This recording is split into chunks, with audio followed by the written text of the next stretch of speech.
مولاي صل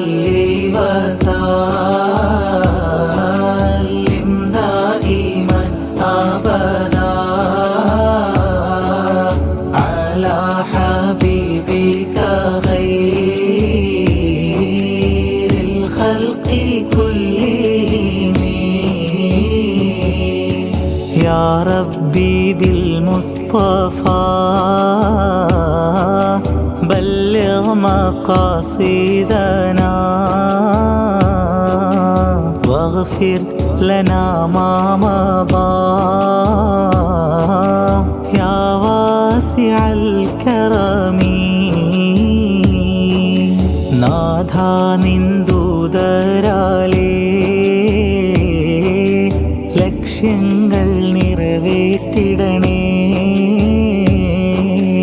അത്യുദാരനാം നാഥാ പാപങ്ങൾ മാപ്പാക്കണേ